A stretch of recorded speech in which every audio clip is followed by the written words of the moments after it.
தானியேல் ரொம்ப தளர்ந்தார். தளர்றதுக்கு காரணம் உண்டு. ஒன்று, தனித்து விடப்பட்டதுனால தளர்ந்தார் 10வது அதிகாரத்தில். 2வது ஒரு காரணம் உண்டு. என்னவென்றால் அதனுடைய 10வது அதிகாரம் 15-16 வசனங்கள், 14-15 வசனங்களை வாசிங்க. தானியேல் 10:14-15. இப்போதும் கடைசி நாட்களில் உன் ஜனங்களுக்கு சம்பவிப்பது உனக்கு தெரியப்படும்படிக்கு வந்தேன். இந்த தரிசனம், நான் இந்த சரித்திரத்துக்குள் போகவில்லை, இந்த வார்த்தையை மட்டும் சொல்ல விரும்புறேன். இந்த தரிசனம் நிறைவேற இன்னும் நாள் செல்லும் என்றால் அவன் இந்த வார்த்தைகளை என்னோட சொல்லுகையில் நான் தலை கவிழ்ந்து தரையை நோக்கி பேச்சற்று போனேன். அதாவது காத்திருக்கிறவன் கிடைக்கும்னு நினைக்கும் போது கர்த்தர் தூதன் அனுப்பி இன்னும் எப்படி இருக்கும்?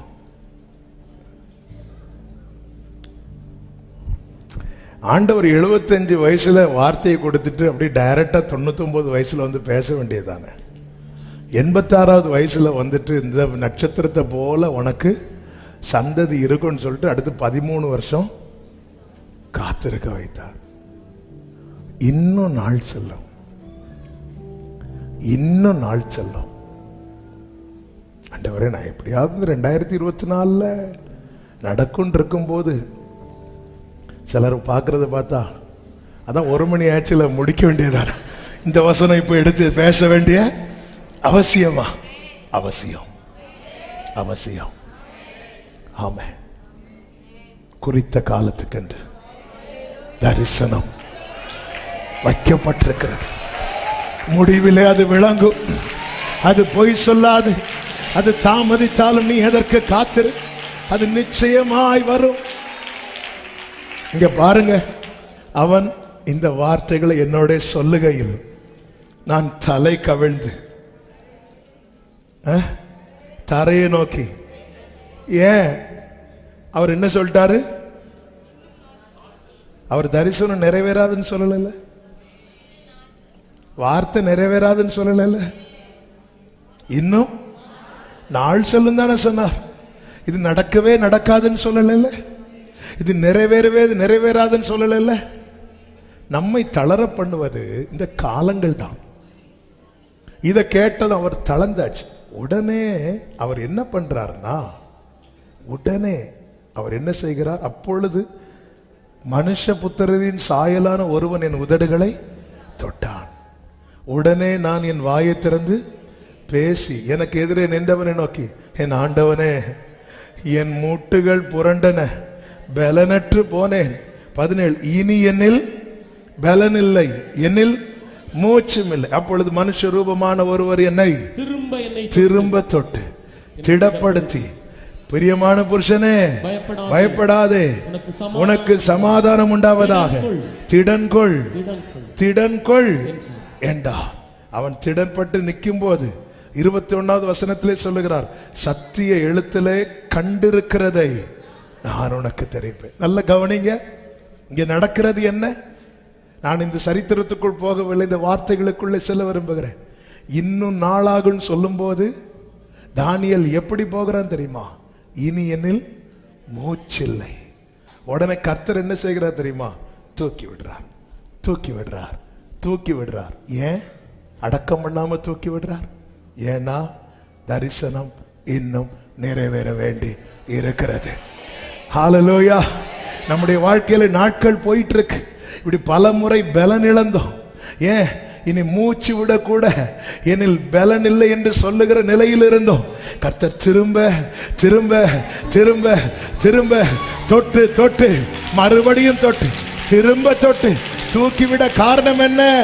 என் கண்கள் காண வேண்டியதை என் கண்கள் காணும்படி கர்த்தர் செய்வார். காரணம், கர்த்தர் உண்மை உள்ளவர். எபேசியர்கள் எழுதின நிருபம் 1வது அதிகாரம் இந்த வசனத்தை சொல்லி செபிக்க விரும்புகிறேன். 9, 10 வசனங்களிலே சொல்லப்பட்டிருக்கிறது. காலங்கள் நிறைவேறும் போது விளங்கும். எல்லாரும் சொல்லுங்க, காலங்கள் நிறைவேறும் போது விளங்கும். நியமத்தின்படி ஆபகுக்கு 2:3 என்ன சொல்லப்பட்டிருக்கிறது? முடிவிலே அது விளங்கும். விளங்காதுன்னு சொல்லல பைபிள், விளங்கும். எப்ப விளங்கும்? காலங்கள் நிறைவேறும் போது. என்ன விளங்கும்? அடுத்த வசனத்தை வாசிங்க. 10. தமக்குள்ளே தீர்மானித்திருந்த தம்முடைய எபேசியர் 1:10 தமக்குள்ளே தீர்மானித்திருந்த தம்முடைய தயவுள்ள சித்தத்தின் ரகசியம் எங்களுக்கு அறிவித்தார். தமக்குள்ளே தீர்மானித்திருந்த தம்முடைய தயவுள்ள சித்தத்தின் ரகசியத்தை எங்களுக்கு அறிவித்தார். அதை தான் தேவன் வார்த்தையாக வாக்குத்தத்தமாக நமக்கு தெரிவிக்கிறார். அது எப்போ விளங்கும்? காலங்கள் நிறைவேறும் போது. எத்தனை பேர் நம்புறீங்க? என்னுடைய திட்டம் யாருக்குள்ள இருக்கிறது?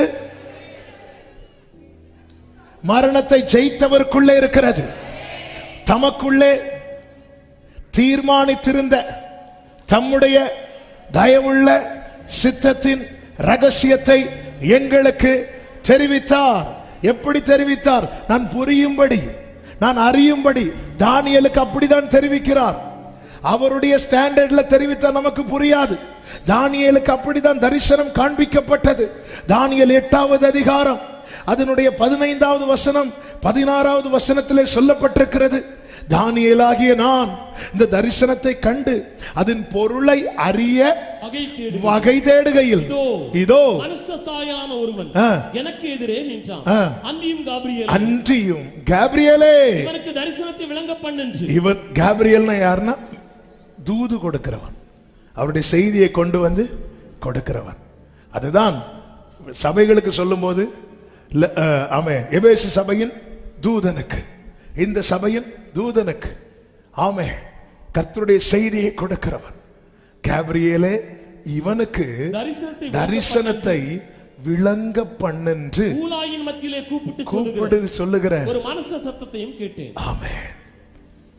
அடுத்த வார்த்தை அப்பொழுது அவன் நான் நின்ற இடத்துக்கு வந்தான். கவனிச்சீங்களா? இவனுக்கு அதை விளங்க பண்ண. சில வார்த்தைகள் நமக்கு புரியுதுனாலே புரிஞ்சுக்கோங்க, அவர் பக்கத்துல வந்து நின்று சொல்லித்தார். அப்படியே சொல்றார், அப்படியே பேசுறார். சிலர்லாம் சொல்லுவாங்க நான் பக்கம் பக்கமா எழுதி வச்சிருக்கிறேன். அப்படியே ஆண்டவர் பேசிட்டே இருந்தார். எப்படி பேசுறார் தெரியுமா? அங்கிருந்து ஆர்டர் வருது, பக்கத்துல போய் சொல்லு. சொல்லிட்டு தான் இப்போ சொல்றார், இது நிறைவேற இன்னும். ஆண்டவரே இனி என்னில் இனி நாள் போச்சுன்னா நான் இருக்க மாட்டேன். யார் சொன்னா? நான் திரும்ப தொட்டுட்டே இருப்பேன். உன்னை திரும்ப கொண்டு வந்து நிறுத்த என் கை உன்னை தொட தயங்காது. திரும்ப செய்தி இதுதாங்க. காலம் அவர் கருத்தில் இருக்கிறது. அவர் குறித்த வேளையில கண்டிப்பா நடக்கும். அதுவரை ஒரு கேரண்டி, நெறிந்த நாணலை முறிக்க மாட்டார். மங்கி எறிகிற திரியை அவர் நியாயத்துக்கு ஜெயம் கிடைக்கும் வரைக்கும். எனவே கர்த்தர் சொல்லுகிறார், உங்கள் கைகளை தளர விடாதிருங்கள். கர்த்தர் ஆசீர்வதிப்பாராக. நீர் சொல்லியும் எல்லாம் அப்படி எழுந்து நிற்கலாமா? சொன்ன வார்த்தையை நீர் சொல்லியும்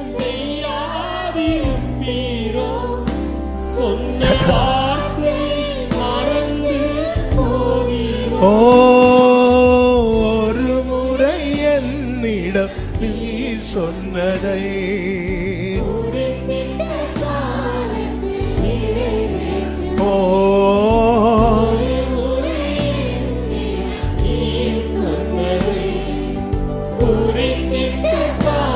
ஹல்லேலூயா. ஆமென், ஆமென். கைகளை தளர விடாதிருங்கள். Praise the Lord, praise the Lord. போய் திருப்பி ஜெபம் பண்ணுங்க, ஜெபம் பண்ணுங்க, நல்ல ஜெபம் பண்ணுங்க. அவர் வருவார், அவர் பதிலளிக்க வருவார். என்னுடைய சில காரியத்துக்கான நெடுநாள் ஜெபம், அது நெடுநாள் ஆசீர்வாதத்துக்கானது. அது தலைமுறை தலைமுறைக்கும் ஆசீர்வாதத்துக்கானது. ஹல்லேலூயா. தளர்ந்த கைகளை திடப்படுத்தி, தள்ளாடுகிற முழங்கால்களை உறுதிப்படுத்துங்கள். வார்த்தை நடக்காதுன்னு சொல்லல, தரிசனம் நிறைவேறாதுன்னு சொல்லல, இன்னும் நாளாகும் தான் சொல்லி இருக்கிறார். அப்போ நம்ம சொல்லுவோம், ஆண்டவரே இனி என்னில் பலன் இல்லை, இனி என்னில் மூச்சு இல்லை. என்னை திரும்ப தொட அவர் தயங்க மாட்டார். என்னை தொடுவது அவருக்கு பிடிக்கும், என்னை பலப்படுத்துவது அவருக்கு பிடிக்கும். என் கண்கள் காணும்படி கர்த்தர் என்னை நடத்தி செல்வார். என்னோடு நீர் சொன்ன வார்த்தைகளை எனக்காக நினைத்து நிறைவேற்றுவீர். பாடுங்க. ஓ எனக்காக நினைத்து, ரெண்டு கைகளை உயர்த்தி, நீர் சொல்லியும் சொன்ன வார்த்தையை மறந்து போவீரோ. நீர் சொல்லியும்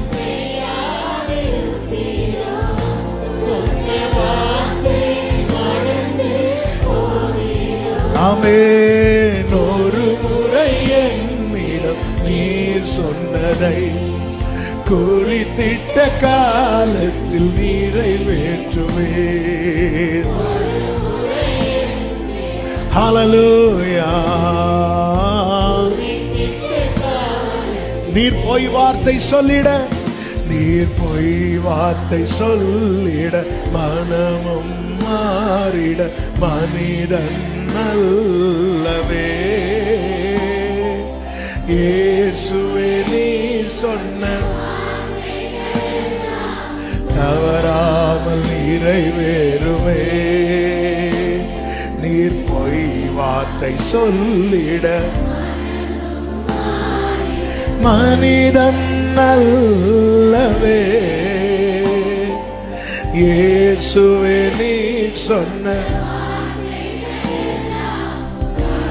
நம்புறவங்க அப்படி கைகளை உயர்த்தி, நீர் சொல்லியும் செய்யாதிருப்பீரோ. நீர் சொல்லியும் சொன்ன வார்த்தையை மறந்து போவீரோ. நீ